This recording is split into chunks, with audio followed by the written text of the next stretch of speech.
So what is the norm? If Norm were a person, he'd be the man.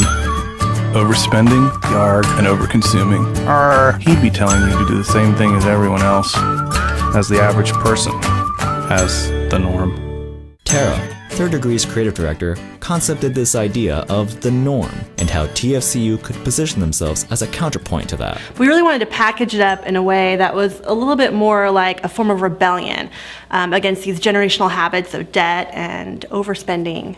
So instead of financial education, we say financial empowerment.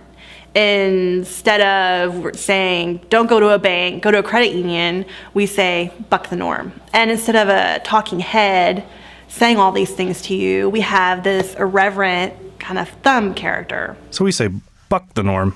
It's sort of a fist of empowerment with a little thumbs up twist on the end that makes it sort of friendly. So anyone in this generation can embrace it and say, I'm bucking the status quo. So we really wanted this site to be a little irreverent, a little offbeat, entertaining, but also really have some meat and potatoes behind it so that when people did dig a little deeper, they got some knowledge that they could use or share with others that really helped them with the financial firsts in their lives. The Buck the Norm site is different from the What Money Means site because it's not just a contest microsite.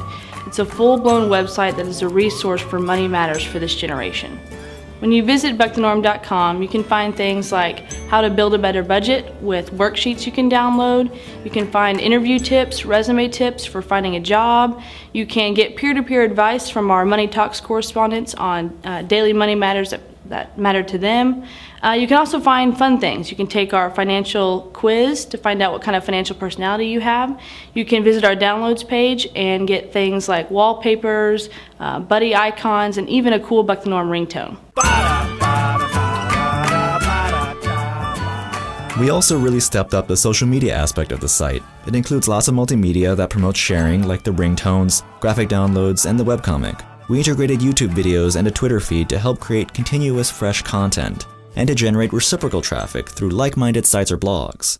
The idea is that if you can push the content out through a number of vehicles like RSS, YouTube, email, contests, social bookmarks, then you're more likely to reach Gen Y through the online spaces they already frequent. Well, despite what some people may think, Gen Y exists in the face-to-face world just as much as online. They live, work, and play in real space. One does not replace the other. They complement each other. So we had to have integrated mix of traditional marketing and online marketing that kind of complemented the way they digest their media. Some of the traditional media were things like television spots running on channels like MTV or posters in college campuses. We also had these great mall banners that went up really big and huge in this major mall, and it went up right during Christmas time. So it was this bold, ironic little twist that everyone was out shopping and spending with these big financial empowerment banners hanging over them. The first grassroots splash we did for Buck the Norm was so fun. It was this big popular Halloween parade that's put on by the city. It's downtown, it's at night, it's geared towards exactly this audience.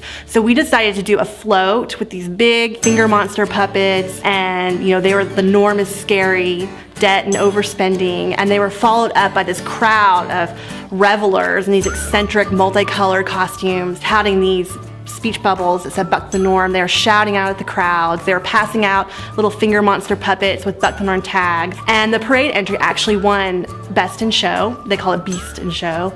And so that was really exciting. It gave us a lot of buzz coming right out of the gate. Starting a dialogue. At its root, that's what social media is all about. A conversation where two people share ideas. The difference with social media marketing is that it's a directed dialogue between brand and audience. This audience digests a lot of media on a daily basis. That's why we need to push content through a number of vehicles to reach them where they are. Those vehicles are changing all the time. There's an explosion of social media applications, so it's important to get less caught up in the tech treadmill and get more focused on how you're going to direct the dialogue. The applications will always be there to complement that dialogue, following a process like you would with any other strategy. Not worrying quite so much about going viral just for viral's sake. Think of quality over quantity. 100 really engaged prospects over 1,000 that are just passing through.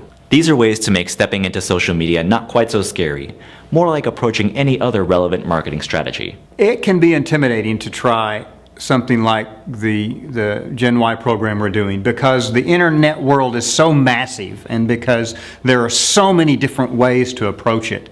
But if you have a good strategy, if you have a good partner with somebody that has the analysis capabilities and that can help you plan the media mix, the whole thing, then it's worth giving it a shot. The philosophy of credit unions is a perfect match for this particular generation. On one side, they're the people helping people philosophy, but in the day-to-day operations side, they offer the products and financial services that make these modern milestones happen for Gen Y. Credit unions in and of themselves are a movement.